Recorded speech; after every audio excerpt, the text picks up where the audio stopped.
할렐루야. 모든 영광을 살아계신 하나님께 돌려드립니다.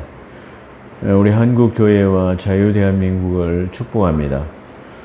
또 제 동영상 설교로 시청해 주시는 동역자 여러분, 성도 여러분을 지경이 넓어지는 축복으로 축복하고, 또 이 나라를 이끌어 가시는 우리 윤석열 대통령을 축복합니다. 오늘도 그건 이렇습니다. 좀 생각하고 넘어가는 그런 시간을 갖도록 하겠습니다. 요즘 저는 뉴스는 잘 보지 않습니다. 가끔 유튜브를 통해서 세상 돌아가는 걸 좀 보고 있습니다. 근데 요즘에 온 나라를 시끄럽게 하는 것이 있는데, 그건 탄핵 정국이라고 하는 탄핵. 요즘 어떻게 보면 뭐 입만 열면 탄핵, 뭐 방통위원장인가를 뭐 탄핵, 누구를 탄핵, 또 뭐 무슨 특검, 뭐 아주 그냥 탄핵과 특검이 아니면 그 얘기를 못하는 그런 시대 속에 살고 있는 것 같습니다. 이 탄핵 정국에 대해서 국회 법사위원회를 바라보며 참 안타깝다라는 그런 생각을 한번 해봅니다. 그 국회 법사위원장인 정청래라는 분은 참 한번 생각해 보면 참 안타깝다, 참 불쌍한 사람이다, 그런 생각이 들 정도예요. 이제 유튜브 채널에서 보면 그분의 이력이나 경력이나 뭐 학력에 대해서 나오더라고요. 근데 뭐 대학교 2학년 때인가 그 사제폭탄을 만들어가지고 미 대사관에다 투척을 2번이나 해가지고 체포돼가지고 교도소에서 2년간을 살고 나왔다고 그래요. 그러니까 학벌도 뭐 대학도 뭐 좋은 대학도 아니고 뭐 졸업도 제대로 못한 것 같고, 그 다음에 교도소에서 2년이나 살고 나오는 또 전과자이고, 또 전과자이기 때문에 군대도 갔다 오지 않았어요. 그렇기 때문에 인간적으로 보면 참 안타까운 사람이요. 대학도 제대로 못한 사람이 그 운동권에 운동한 것을 이력으로 해가지고 그것이 교도소 갔다 온 것이 큰 마주 그 자랑이 돼가지고 국회의원 배지를 달았어요. 그럼 좀 자숙하면서의 성숙한 모습을 보여주면서, 사람이란 건 좀 공부도 못할 수도 있죠. 학교 정규 과정을 밟지 않았다 하더라도 얼마든지 교양을 쌓을 수가 있고, 좋은 환경 속에서 자기 전문 분야에 대해서 공부할 수 있을 것입니다. 근데 그분의 그 형태를 보면 그런 면에서 경력이나 이력이나 학력이나 모든 면에서 부족하죠. 그렇다고 한다면 뭐 요즘 세상에 뭐 이렇게 대학 안 나온 사람을 얼마나 있습니까? 다 좋은 대학 나오고 유학까지 갔다 오고, 또 요즘에는 미국에 아주 유명한 대학을 많이 갔다 온 사람들이 많이 있죠. 그런데다가 아주 엘리트 집단 같은 사람들, 군대의 고위 장성 같은 사람들도 많이 있죠. 근데 그런 분들을 향해서 그 오만불손한 행동은 참으로 참 그분의 인격에 대해서 안타까운 생각이 좀 듭니다. 그 법사위원장은 입법기관의 마지막 관문이라고 할 수 있어요. 그래서 법사위를 운영하는 그의 이력이나 학력은 전과 사실을 볼 때 또 그는 국민의 4대 의무인 병력의 의무도 마치지 못한 그런 사람입니다. 그런 사람이 입법기관의 위원장이라는 위치는 참 우스운 얘기다. 좀 뭐 아까 조금 전에도 말씀드렸지만 뭐 학력이나 뭐 경력 이런 것들이 중요하진 않지만 그분의 태도를 보았을 때는 역시 그 아니다라는 생각이 듭니다. 그 진행하는 것을 보면은 아주 우스꽝스럽고 그냥 으름장을 놓고 뭐 그냥 큰 소리 치면 되는 것처럼 그렇게 하는 것을 볼 때 좀 안타깝다는 생각이 듭니다. 그가 지금 운영하는 이 탄핵이라는 것은 탄핵 어떤 것이 탄핵인가? 그러면 법적으로 대통령이 심각한 잘못을 했을 때 법을 위반하고 국정을 농단했을 때 국회에서 국회의원이 발의를 한 다음에 그 발의를 걸쳐서 본회의에 걸쳐가지고 본회의를 통과에 걸쳐서 과반 이상을 통과해야만이 가결돼야만 통과할 수 있는 것입니다. 그런데 이 탄핵 청문회라는 이상한 말을 꺼내가지고 지금 그 탄핵 청문회라는 것은 뭐 탄핵을 해야 될 것인가 말할 것을 그 청문을 한다라는 거예요. 이 청문을 누구를 위해서 묻는 것인가? 잘못한 것이 있으면 명시를 해가지고 발의를 한 다음에 해야 되는데 그렇게 하고 있단 말이에요. 이거는 아니면 말고식으로 한번 찔러라 보론 탄핵하면은 국민의 여론이 어떻게 될 것인가는 그런 한번 찔러보는 식의 그런 발상으로 생각해 볼 수 있습니다. 그래서 국민들의 여론을 한번 찔러보고 아니면 말고식으로 그렇게 선동하는 그런 것이 아닌가 그렇게 한번 저는 그렇게 판단을 하고 생각했습니다.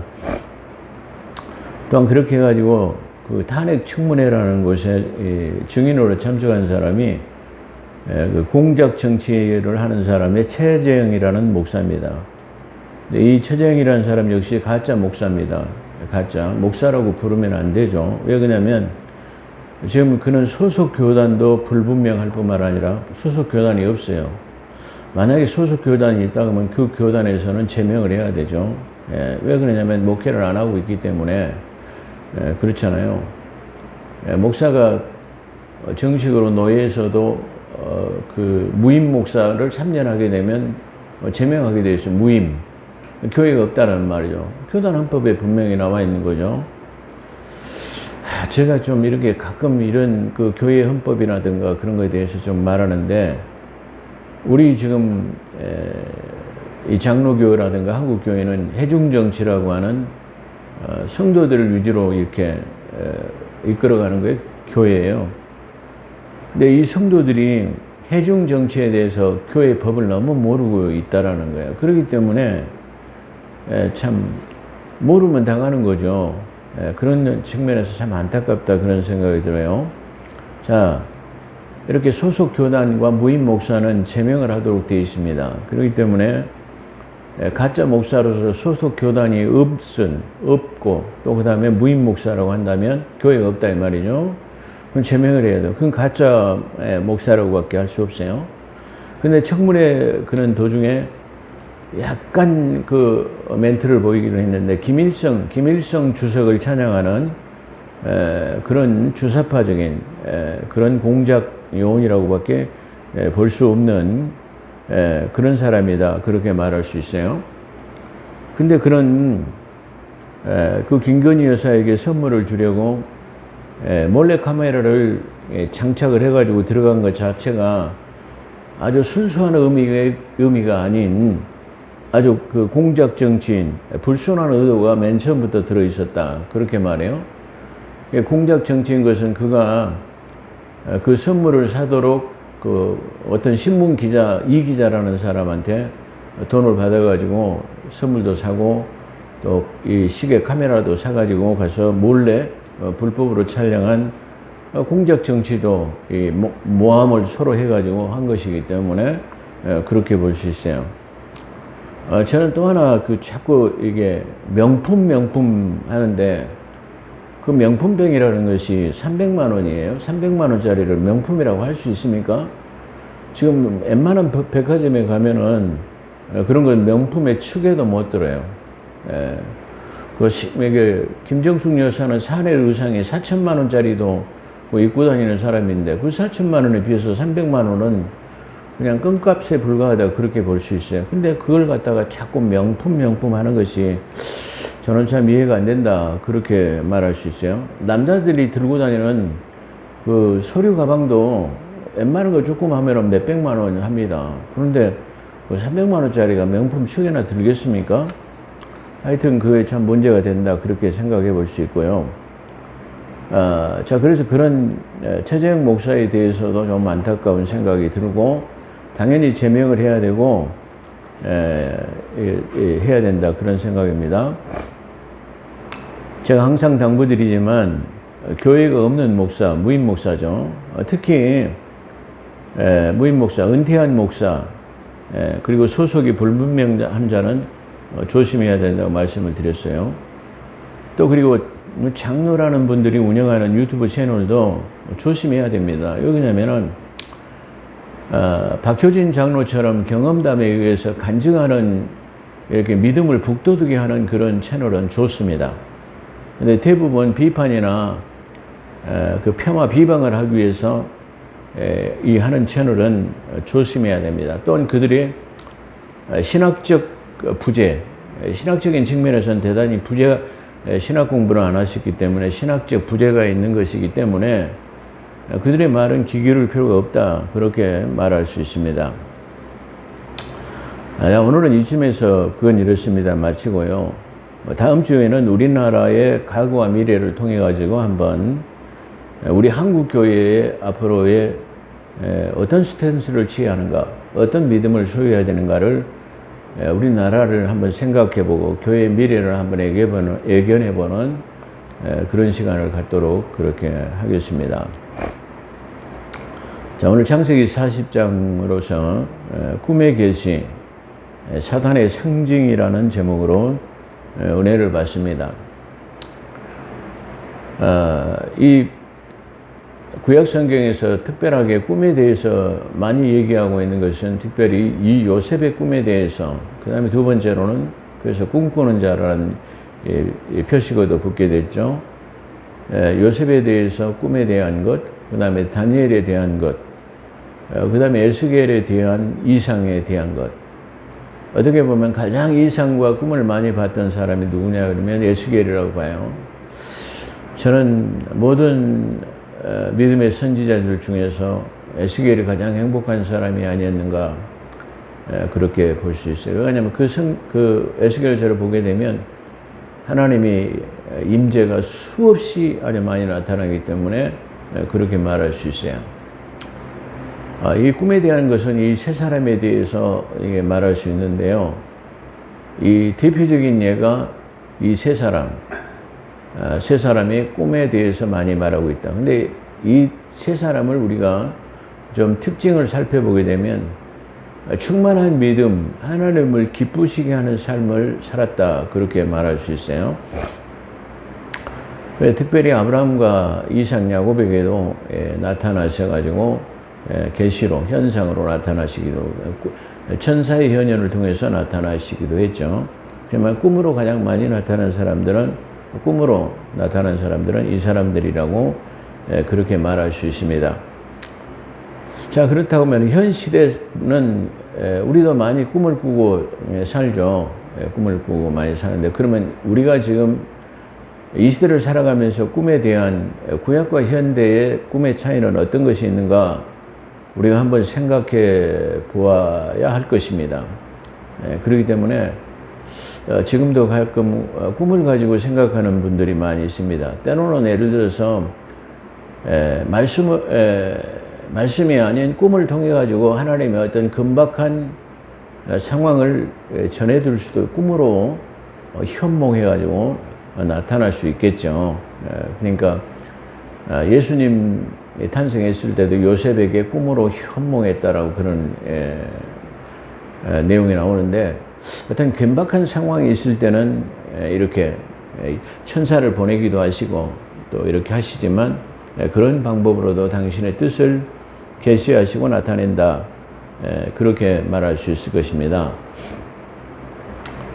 자, 근데 지금 이 시대를 살아가는 우리는 꿈의 전부를 둬서는 안 됩니다. 왜 그러냐면 구약의 다니엘이나 에스겔이나 이 요셉에게는 기록된 하나님의 말씀이 아직 정리되지 않았어요. 그러니까 다시 말하면 구약에서는 꿈으로 또는 천사들의 현현 계시 또는 구전으로 이렇게 당신의 의도를 전하셨어요. 근데 지금은 하나님의 기록된 말씀이 이게 성문화되어 가지고 이 책을 우리에게 주셨어요. 그렇기 때문에 지금 시대는 꿈으로 계시로 환상으로 천사를 통해서 하나님의 뜻을 계시하시지 않고 뭘 통해서요? 기록된 말씀을 통해서 우리에게 말씀해 주고 있어요. 그렇기 때문에 이 성경 안에 다시 말하면 우리가 꿈을 꿔도 이 성경으로 비추어 가지고 조명해 볼 수 있고, 또 꿈을 꾸면은 우리가 무당이나 기타 무슨 영빨이 있는 사람에게 물어볼 것이 아니라 성경적으로 묵상해 보면 그 의도를 잘 나타낼 수 있을 것이다. 그렇게 우리가 한번 생각해 볼 수 있어요. 그래서 지금은 꿈으로 통해서 계시하는 것보다는 바로 꿈도 역시 사탄도 갖다 줄 수가 있고, 다시 말하면 이 천사도 갖다 줄 수 있는 그런 위치가 있기 때문에 꿈이라는 것은 대단히 조심해야 된다. 그렇게 말할 수 있어요. 그렇기 때문에 구약의 요셉이나 다니엘이나 에스겔이 꿈으로 나타난 것하고 지금 시대에 다시 그때는 하나님의 말씀이 성문화 완성되지 않은 때이기 때문에 하나님이 그런 방법으로 계시를 하고 나타내셨다. 그러나 지금은 그 계시에 완성된 이 기록된 말씀이 있기 때문에 말씀이 주어진 이후에는 꿈이나 계시나 환상이나 천사들의 현현은 있을 수 없다. 물론 지금도 아주 특별한 어떤 긴박한 경우에는 그런 현상이 나타날 수도 나타날 수 있다. 그렇지만 그 나타나는 것을 해몽하는 방법은 성경적이어야 한다. 그렇게 말씀드렸어요. 그래서 제가 그걸 예로 들어서 한번 말씀을 드리겠습니다. 자, 보디발은 요셉에게 옥중에서, 다시 말하면, 우리가 이 요셉은 보디발의 아내 때문에 누명을 쓰고 보디발의 집에 있는 옥에 가두어졌어요. 이 감옥은 왕의 특별한 죄수들만 가두는 특별한 감옥이었다. 그런 말인데, 이건 보디발의 저택 어떤 한 구석에다가 자리 잡고 있는 곳이다. 그렇게 말할 수 있어요. 그래서 보디발은 이 감옥 안에 있는 요셉에게 이 관원장이 이 감옥에 들어오게 됐는데, 이 감옥에 들어온 관원장은 하나는 술 맡은 관원장, 하나는 떡 맡은 관원장인데, 여기서 이 관원장들을 크게 부각시키는 이유는 고대 왕들에게는 다시 말하면 음식이나 떡을 가지고 지근거리에서 수발을 들으며 국정에 대해서 자문을 받기도 하고 이렇게 같이 이렇게 대화를 하는 그런 위치에, 그렇기 때문에 이 지근거리에 모시는 다시 말하면 관원장들은 이 학문과 지식이 뛰어날 뿐만 아니라 아주 얼굴도 잘생긴 사람들이어야 돼요. 그래서 그를 보면 왕이 기분 나쁘지 아니하는 사람들이 할 수 있는 것이 바로 이런 관원장이다. 그렇게 말할 수 있어요. 그렇기 때문에 국정을 자문하고 이렇게 대화를 하고 이렇게 나눌 수 있는 친구처럼 지내기도 하는 사람들이 바로 이 관원장이다. 그러니까 이 왕을 지근거리에서 모실 수 있는 아주 높은 지위에 있는 사람이다. 그렇게 우리가 말할 수 있어요. 그렇기 때문에 학식과 지식, 그 다음에 인물도 아주 뛰어난 그런 사람이어야 된다. 그렇게 말할 수 있어요. 근데 이 두 사람이 지금 요셉이 가져 있는 감옥에 들어온 것이다. 그렇게 말해요. 근데 아마 이 사람들이 지금 이 두 관원장이 감옥에 들어온 건 상당히 시간이 지난 시점이었는가 그렇게 생각해 볼 수 있어요. 근데 어느 날 이 요셉이 이 관원장을 이 보디발이 섬기도록 했는데, 어느 날 들어가 보니까 이 두 관원장이 얼굴이 사색이 되어 있는 거예요. 그래서 이 요셉이 무슨 일입니까? 그랬더니 이 관원장들이 하는 말이, 너는 알 거 없어.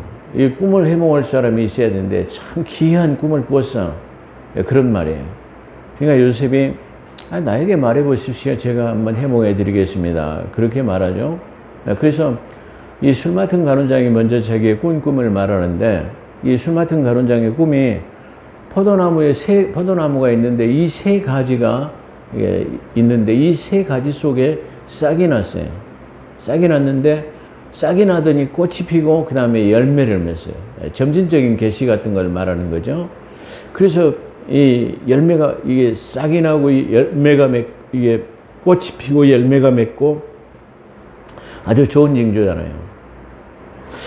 요즘에 우리 주변 제 환경을 보게 되면 뭐 사무실이 됐던 저 뭐 주변에 우리 시골집에도 가면 생각지도 못한 나무에서 꽃이 막 피어, 고목에서 꽃이 피어요. 그래서 우리 집사람하고 야, 참 좋은 일이 많이 있을란가 보다 뭐 그런 얘기를 하는데 전혀 상상하지도 못한 곳에서 꽃이 피어요. 그래서 참 정말로 좋은 징조다 뭐 이렇게 얘기하고 있습니다만 지금 이 술 맡은 간원장은 대단히 좋은 징조.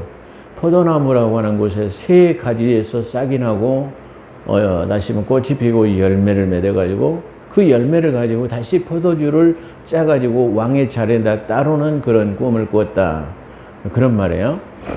자, 우리가 빨리 생각해봐도 좋은 꿈이죠. 왜 그냥 포도나무는 예수 그리스도를 상징하잖아요. 그렇기 때문에 또 그리고 싹이 나고 꽃이 피고 열매를 맺는다라는 좋은 결과를 낳고 있기 때문에 그렇게 말합니다. 그래서 요셉은 이게 꿈을 해먹어지기 전에 3일 후면 당신은 세 가지 3일 후면 당신은 방면되어 가지고 다시 직위가 복권될 것입니다 라는 그런 예언을 합니다.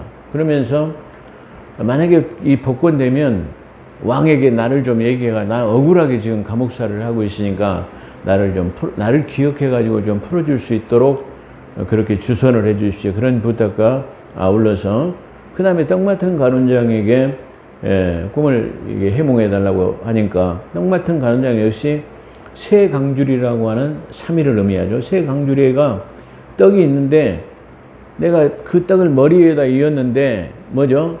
그 떡을 새들이 와서 먹어버렸다. 그리고 그런 말이에요. 새들이 먹어버렸다. 이 새라는 것은 성경에서 어떤 걸 의미하냐면은 사탄을 의미합니다. 사탄. 왜 그러냐고요? 다시 말하면 공중나는 권세를 잡은 사람인데 이 새는 알곡이라고 하는 곡식을 먹어버려요. 다시 말하면 알곡은 이게 쉽게 말하면 열매잖아요. 그런데 그 알곡을 갖다 뿌려놓은 씨앗 알곡을 갖다 먹어버리는 게 새들이에요. 그래서 성경에서는 이 새를 사단으로 보고 있습니다. 그렇기 때문에 어떤 작은 겨자씨를 하나 심었더니 큰 나무가 되고 그 나무가 커지게 되니 거기가 새가 깃들었다. 이게 쉽게 말하면 그런 내용을 쓰죠. 근데 바로 그런 측면으로 사용하고 있다. 떡은 또한 육신적인 것을 나타내요. 그러니까 이 사단이 와서 뭘 가지고 이게 예수님을 유혹했나 그러면은 40일 동안 금식하신 예수님을 찾아와가지고 야, 네가 하나님의 아들이면 이 돌덩어리도 떡을 만들 수 있지 않냐? 이렇게 해라 말이야. 떡을 가지고 유혹하는 거야. 다시 말하면 사람이 그때 예수님께서도 말씀하실 때 사람이 빵과 떡으로만 사는 것이 아니라 뭘로 산다? 하나님의 말씀으로 산다라는 말이에요. 그 떡을 말할 때는 항상 뭘 말하냐면 육신적인 것, 우리가 먹고 마시는 것에 대해서 말하고 있다. 그러니까 머리 위에 있는 떡을 새가 와서 먹었다라는 것은 아주 중요한 그런 의미를 가지고 있다. 그렇게 말할 수 있어요. 그래서 요셉은 당신도 3일 있으면 똑같이 왕한테 불려가게 될 겁니다.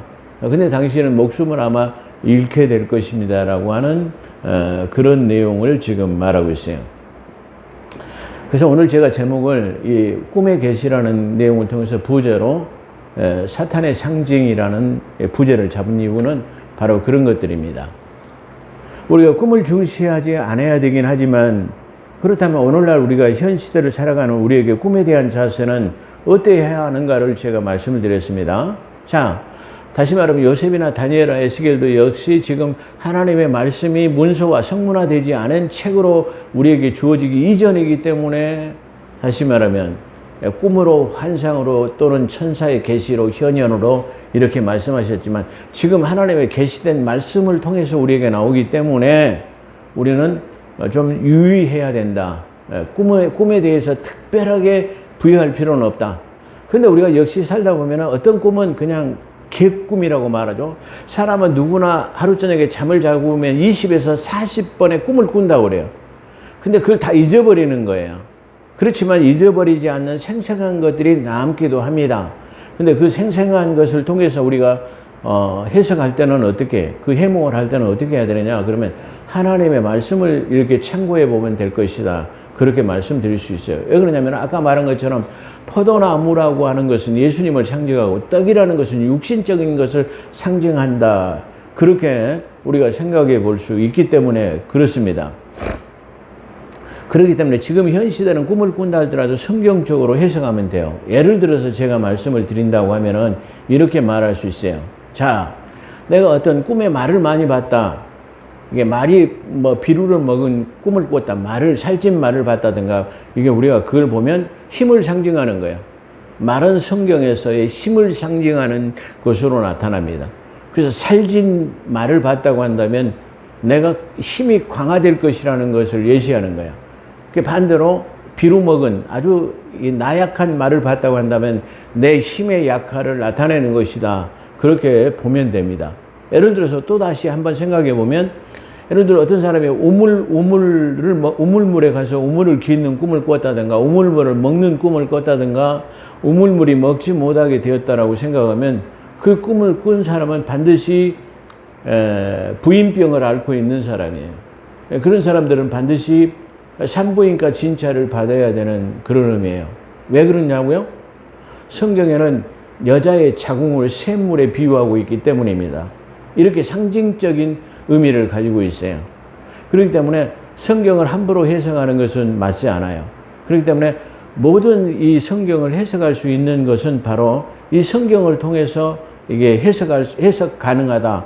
그렇게 말씀드릴 수 있어요. 그렇기 때문에 사사로이 꿈을 해몽하는 것, 그냥 내 멋대로 성경을 알지 못하면서 해석하는 것은 맞지 않다.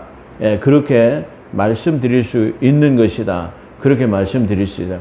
그래서 꿈이라는 것도 때로는 상징적인 의미가 많이 부여되기도 해요. 그러죠? 우리는 현 시대를 살아가면서 상징적인 의미가 너무 많아요. 다시 말해 성경은 말하고 있지는 않지만 묵시적으로 우리에게 너무나 많은 것을 요구하고 가르쳐주고 있어요. 그런데 우리가 그 성경을 이해하거나 알지 못하기 때문에 우리가 망하게 되는 거예요. 그래서 호세아는 뭐라고 하냐면 너희가 하나님의 말씀을 하나님을 아는 지식이 없기 때문에 망하는도다. 그렇게 말해요. 자, 예를 들어서 한번 말해 볼까요? 사람이 움직이는 방향은 어떻게 움직여야 되냐면 통해서 서로 움직여야 됩니다.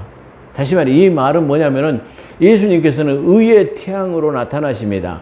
그래서 임마누엘 대신 예수님과 동행하려면 동쪽에서 서쪽 방향으로 움직이는 거예요. 그러니까 다시 말하면 믿지 않는 미신을 숨기는 사람들이 뭐 택일, 방향, 뭐 이런 게 방향을 이사 가려면 점치잖아요. 그런 거 하지 마세요. 우리 믿음의 사람들은 어떤 사람이 그러더라고요. 무당한테 와서 점치는 사람들이 교회 권사들이 제일 많대요. 그 무당 찾아온 사람들이. 왜 그 사람들이 거기 찾아갑니까? 왜냐면은 말씀에 신령한 말씀에 능통한 목사님들이 없고 또 그들이 말씀을 모르기 때문에 그런 우를 범하는 거예요. 그러잖아요. 방향을 뭐로 봅니까? 뭐 이사 태기를 뭐하러 합니까? 그러잖아요. 자, 의의 태양이 방향을 이사 갈 때 그걸 뭐라고 그러죠? 이게 방향을 보는 거? 그런 걸 할 필요가 없어요. 우리는 당신이 지금 살고 있는 집에서 움직이려면 방향을 잡으려면 어디로 했냐면 동에서 서쪽 방향으로 움직이면 돼요. 그러면 예수님께서 의의 태양으로 동에서 서서 서쪽으로 지는 방향이다. 그런 말이에요. 그렇기 때문에 당연하게 이게 동에서 서쪽으로 움직이게 되는 것을 말하고 있어요. 만약에 남쪽에서 사람이 움직이려면 어디로 움직여요? 북쪽 방향으로 움직이면 되잖아요. 왜 그러냐고요? 아니, 하나님께서는 저 북극성자라고 하는 알파 트라고니스 별 위에 자장하시고 계세요. 방향을 잃어버린 사람은 항상 어디를 보면 돼요? 방향을 찾으려면 저 북쪽을 바라보면 돼요. 북극성을 바라보면 돼요. 그 북극성은 항상 북쪽에 서 있어요. 그 북쪽 위에 자장하신 분이 하나님이에요. 그렇기 때문에 하나님을 향하는 방향은 어디예요? 북쪽이잖아요. 이렇게 성경은 자명하게 모든 것들이 너무나 다 잘 나타나 있어요. 그런데 우리가 이 성경을 제대로 이해하거나 다시 말하면 공부하지 않기 때문에 그런 걸 모르는 거예요. 그렇잖아요. 택일도 마찬가지예요. 택일도 역시 모든 성경의 숫자적인 의미가 다 1부터 10까지 정확하게 다 나타나 있어요. 그 숫자 중에 하나를 하면 돼요. 다시 말해 1일날 하거나 3일날 하거나 4일날 하거나 그러면 돼요. 그러잖아요. 성령 하나님 삼위일체가 3이에요. 4는 동서남북 사방으로 가더라도 형통한 숫자예요. 이렇게 7이라는 숫자는 안전 숫자예요. 8은 격조 높은 숫자예요. 이렇게 숫자가 이렇게 나와 있는데 뭐더러 무당 가서 뭐더러 찾아갑니까? 뭐더러 묻습니까? 그 안타까운 현상이다. 그렇게 말할 수 있어요. 자, 이렇게 상징적인 것이 너무나 많아요. 자, 한 가지만 제가 또 여담을 말씀드리고 마치겠습니다. 제가 가끔 가는 강주에서 이 순천을 오다 보면 하순을 통과해 가지고 옵니다. 하순을 좀 통과해서 고속도로 나오면 거리가 좀 멀어요. 조금 멀어요. 근데 왜 제가 그 길을 택하느냐 하면은 거기로 오면 고속도로 통행료 4,200원을 안 내기 때문에 그걸 아끼려고 구도로로 옵니다. 근데 구도로로 오게 되면 이 걸치는 집이 있는데 가끔가다 식사를 못하면 그 집에 가서 하는데 그 흑두부집이라는 곳이 있어요. 거기 가면. 근데 그 집은 안에 시설을 그냥 막 엄청난 그 원목으로 해가지고 기둥을 해가지고 만들어 놨어요. 상당히 이 실내가 큰, 쉽게 말하면 그런 식당이에요. 아주 맛있는 음식을 잘하더라고요. 밑반찬도 맛있고 아주 흑두부도 맛있고 된장찌개, 청국장이 아주 맛있습니다. 그래서 거기를 들리는데 그 집에 가면은 그 넓은 홀을 마크할 수 있도록 다시 말하면 주방이 어디가 있냐 그러면 한 가운데 위치하고 있어요. 근데 홀이 넓은데도 주방이 한 가운데가 있기 때문에 종업원들이 일하는 동선이 작아요. 그렇기 때문에 인건비가 아주 적게 들어가기 때문에 그 집은 부자가 될 수밖에 없어요. 근데 반대로 어떤 순천의 모 식당에 가게 되면 엄청 맘모스 홀을 가지고 있는 대형 식당이에요. 근데 그 식당이 저 주방에서부터 앞에까지 올라면은 동선이 엄청 길어요. 그렇기 때문에 어떻게 해요? 그 쉽게 말하면 종업원들이 왔다 갔다 긴 먼 거리를 왔다 갔다 막 움직여야 되기 때문에 피곤해갖고 움직일 수가 없는 거야. 그렇기 때문에 그 집에는 종업원이 오래 견딜 수가 없어요. 또, 그래, 동선이 그렇게 길기 때문에 3사람이나 4사람이면 충분히 마크할 수 있는 데를 종업원 8명, 10명씩을 필요해요. 그 집은 돈 암만 많이 벌어봤자 나가는 곳이 많기 때문에 부를 축적할 수가 없어요. 자, 이것이 성경을 보는 눈이에요. 바로 이런 것들을 우리가 고려하지 않고 성경을 모르기 때문에 사업하면 망하는 거예요. 다시 말해 그런 것들을 볼 수 있는 그런 지각 능력이 있는 목회자, 그런 눈을 가질 수 있는 성도가 되어야 우리가 좀 더 하나님께서 우리에게 부여한 그 놀라운 축복을 우리가 누리고 살 수 있다라는 그런 말이에요. 그렇기 때문에 오늘날 이 시대를 살아가는 것도 꿈에 큰 의미를 둘 필요는 없지만 이렇게 우리가 현 시대를 살아나가는 데에 많은 쉽게 말하면 상징적인 의미를 가지고 있다. 그렇게 말씀드릴 수 있어요. 얘기하다 보면 한 가지 더 하겠어요. 제가 가끔 요즘에는 안 다녀요. 요즘에는 집 가까운 그 목욕탕, 동네 목욕탕 3,500원짜리가 있기 때문에 거기를 갑니다. 그래도 자주 가지는 못해요. 집에서 하고 이게 어쩌다 한 번씩 가죠. 근데 거기는 3,500원이에요. 근데 초창기에 제가 목욕탕을 찾지 못해갖고 갔던 그 목욕탕이 있는데 그 목욕탕 비용이 6,000원인가 좀 비싸게 받아요. 그래서 거기를 갔는데 거기는 호텔과 같이 겸업을 하는 그런 호텔 사우나예요. 근데 일반인도 받아주는 곳인데요. 거기 그 로비에 들어가 보면 큰 대형 액자 그림이 그려져 있어요. 근데 그 그림이 어떤 그림이냐면은 한옥 담장에 쭉 그려져 있는 아주 대형 액자 그림이에요. 근데 거기 그 담장이 그려진 곳에 기와장이 하나 깨진 곳이 있어요. 근데 그 기와장이 깨진 곳에 뭐가 있냐면 참새가 한 마리 딱 앉아 있어요. 이 참새가 그 깨진 기와장 틈을 통해서 먹이를 노리고 있는 거예요. 그러면 반드시 시간이 지난 다음에는 균열이 생기고 이 사탄에게 먹히게 된다라는 그림이에요. 그렇기 때문에 상징적인 의미가 우리는 이렇게 꿈보다는 현 시대를 우리가 살아가는데 더 중요한 의미를 가지고 있는 것이 너무나 많이 있다. 그렇게 볼 수 있어요. 그렇기 때문에 우리는 항상 우리가 살아가는 삶의 현장 속에서 뭐죠? 내가 사는 환경, 내가 사는 교회 또는 기타 등등 뭐 직장 모든 것들이 어떻게 되어야 되냐? 보기에 좋았더라라고 말하면 돼요. 다시 말해 우리가 사물을 볼 때 잘 정비가 되고 질서정연하고 보기에 좋았더라라고 그렇게 하면 돼요. 사업장의 위치도 마찬가지고 교회도 마찬가지고 가정도 마찬가지고 이렇게 정성을 들여가지고 잘 관리 감독하는 것 그러잖아요. 가정도 내가 잘 관리 감독하는 것들이 이게 쉽게 말하면 가장의 책임이고 또 살림을 한 아내의 책임이기도 해요. 교회도 마찬가지요. 사업도 마찬가지요. 뭐든지 보기에 질서정연하고 보기에 좋았다라고 한다면은 우리의 믿음의 삶을 살아가면서 승리하는 삶 그리고 성공하는 삶을 살 수 있을 것이다. 그런 생각이 듭니다. 기도하겠습니다. 거룩하시고 자비로우신 하나님 아버지, 오늘 요셉의 꿈이라는 것을 통해 가지고 하나님 현 시대를 조명해 보았습니다. 우리가 믿음을 가지고 이 세상을 바라보는 지각 능력 믿음이 생겨져서 망하는 일이 없는 형통한 삶을 누릴 수 있는 복된 삶이 되게 도와주시옵기를 아버지 간절히 바라고 원합니다.